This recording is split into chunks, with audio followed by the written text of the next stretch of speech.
வணக்கங்க. எடப்பாடியிலிருந்து ஜோதிட சரவணன் பேசுகிறேன்.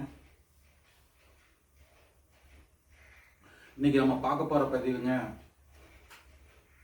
நொடியில் பலன் சொல்லும் வித்தை பார்ட் 2. என்ன சொல்ல வரேன்னா, இன்னைக்கு மக்களுக்கு ஒரு பலனாக இருக்கணும் அப்படிங்கிற மாதிரிங்க. மக்கள் ஒரு நடக்கக்கூடிய சம்பவத்தை நேச்சுரலாக அவங்களுக்கு ஒரு தீர்வு கிடைக்கிற மாதிரி இருக்கட்டும்ங்கிற அடிப்படையில் இன்றைக்கி நம்ம பேசுகிறோங்க. அப்படி மக்களுக்கு ஒரு நல்லது நடக்கணுங்கிற அடிப்படையில் பேசுகிறது எதை பேசலாம் அப்படின்னாக்கா, இன்றைக்கி சனி ராகு கிரக சேர்க்கை வருது இல்லைங்களா. அதில் புரட்டாதி நட்சத்திரத்தில் நின்ற கிரகங்கள், புரட்டாதி நட்சத்திரம் 2, 3, 4, உத்திரட்டாதி 1ங்க. மொத்தம் அந்த 4 பாதம் தாங்க நான் சொல்கிறது. அதாவது புரட்டாதி நட்சத்திரம் 2ஆம் பாதம், புரட்டாதி நட்சத்திரம் 3ஆம் பாதம், புரட்டாதி நட்சத்திரம் 4ஆம் பாதம், உத்திரட்டாதி 1ஆம் பாதம். இந்த 4 பாதத்தில் 9 கிரகங்கள் நின்னா என்ன பலன் அப்படிங்கிறது மட்டும்தான் பார்க்குறேங்க இன்னைக்கு பார்க்கறது. இந்த 4 பாதத்திலையும் 9 கிரகங்கள் நிற்கும்போது நம்ம மக்களுக்கு ஏற்படும் சுகதுக்கங்களை பற்றி இப்போ பேசுகிறோங்க. புரட்டாதி நட்சத்திரத்தில் சூரியன் இருக்குது அப்படின்னா, சூரியன்கிறது ஒரு ராஜ கிரகம். இப்போ சூரியனுக்கு முன்பின் சனிராக வந்துட்டு இருக்காங்க. அப்படி இருக்கும்போது சூரியனுடைய காரகத்துவங்கள் அடிபடுது. அதே சமயம் அங்கிருந்து சிம்மத்தை பார்க்குது. இந்த கோச்சார நிலைகள் வச்சு பார்க்கும்போதுங்க, அந்த சிம்ம லக்னம், சிம்ம ராசி, கும்ப லக்னம், கும்பராசி இவங்களுக்கு தான் பெரும்பாலும் கடந்த காலங்களில் சிரமம் ஏற்பட்டிருக்கும். இந்த 6 மாத காலங்களில் அதிக சிரமம் ஏற்பட்டிருக்கும்.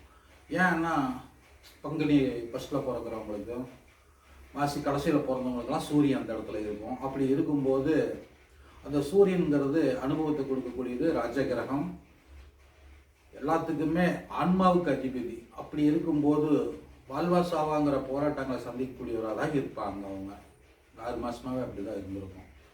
அதே மாதிரி சிம்ம லக்னத்துக்கு லக்னாதிபதி அங்கே இருக்கும்போது கடுமையான போராட்டங்கள் சந்திச்சுட்டு இருப்பாங்க.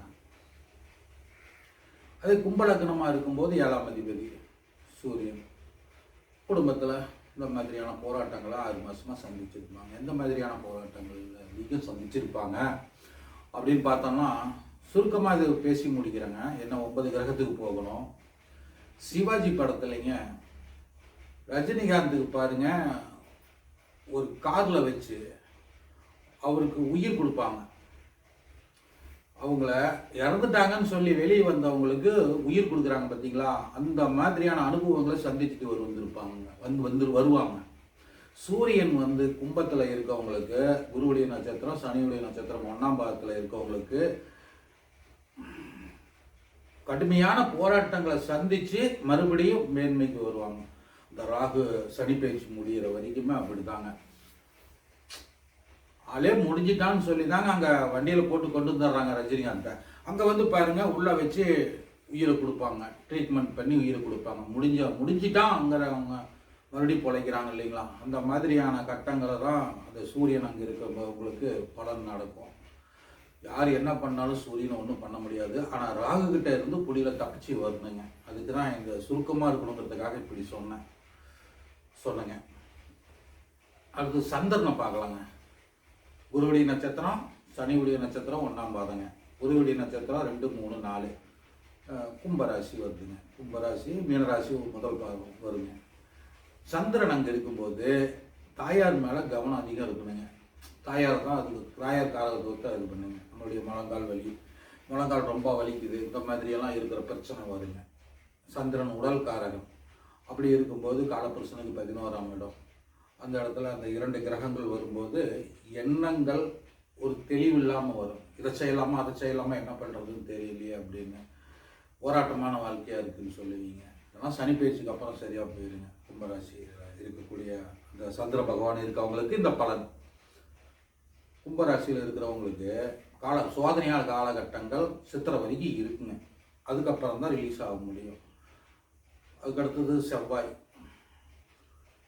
இப்போ செவ்வாயின்னு எடுத்துக்கிட்டோம்னா, அந்த இடத்துல செவ்வாய் இருக்குன்னா நாட்டை காக்கக்கூடிய ராணுவ வீரர்கள், அது மட்டும் இல்லை, செவ்வாய் அப்படின்னு எடுத்துக்கிட்டோம்னா கடுமையான போராட்டம் வர இல்லைங்களா. இந்த பக்கம் சனி, இந்த பக்கம் ராகு பச்சாரத்தில். ஆனாலும் செவ்வாய் பகவான் வந்து அந்த இடத்துல இருக்கிறவங்களுக்கு 10 பேர் வந்தாலும் சரி இவங்க சமாளிப்பாங்க. 10 பேர்த்த ஒரே ஆள் சமாளிக்கிறான்னு சொல்கிறாங்க பார்த்தீங்களா. அந்த மாதிரியான பிரச்சனைகளை எத்தனை பிரச்சனை வந்தாலும் தாங்கி சமாளிப்பாங்க.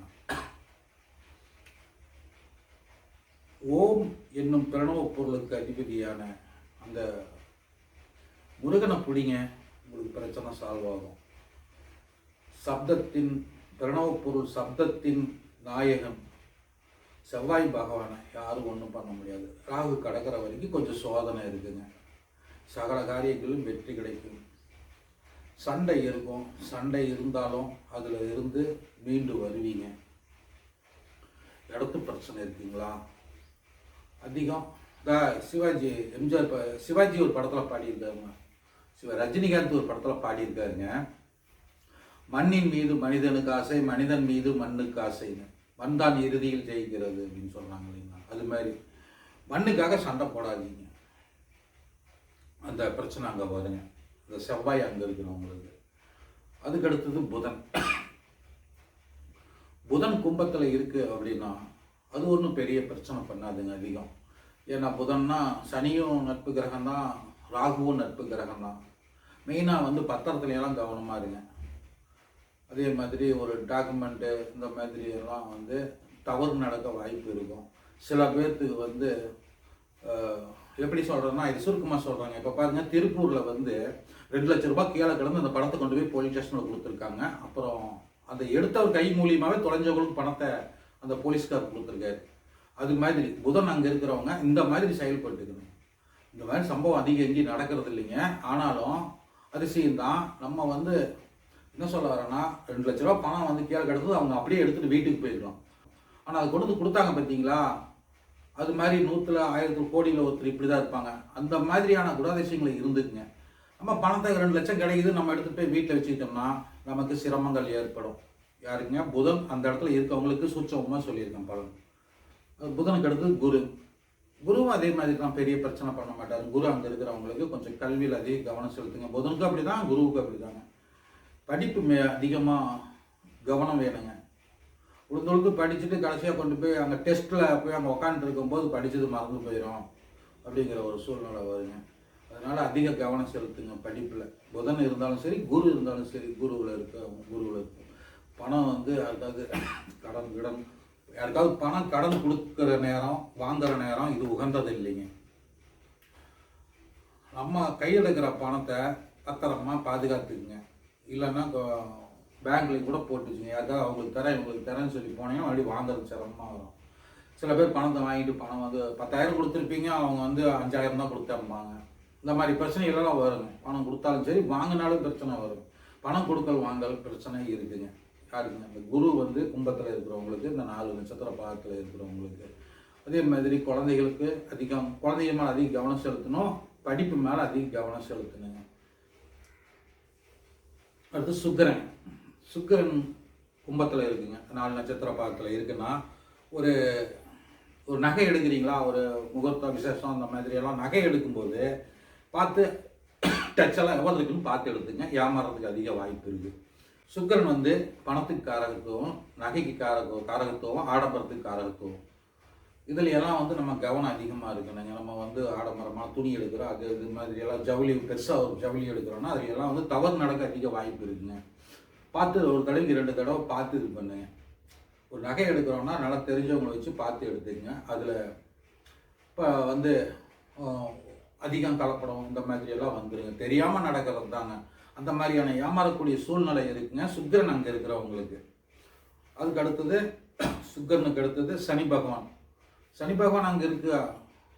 சனி பகவான் ஒரு 29 வயசு இப்படி இருக்கிறவங்களுக்கு அங்கே இருக்குங்க. சனி பகவான் அங்கே இருக்கும்போது ராகு சனி கனெக்ட் ஆகுதுங்க. சனியும் அங்கேயே கனெக்ட் ஆகுது. சனி திசை நடந்தால் கொஞ்சம் பிரச்சனை தாங்க. சனி திசை நடந்ததுன்னா இந்த கும்பலக்கணம், கும்பராசி, சிம்மராசி இவங்களுக்கெல்லாம் கொஞ்சம் பிரச்சனை தான் வருங்க. குடும்பத்தில் பிரச்சனை வருங்க.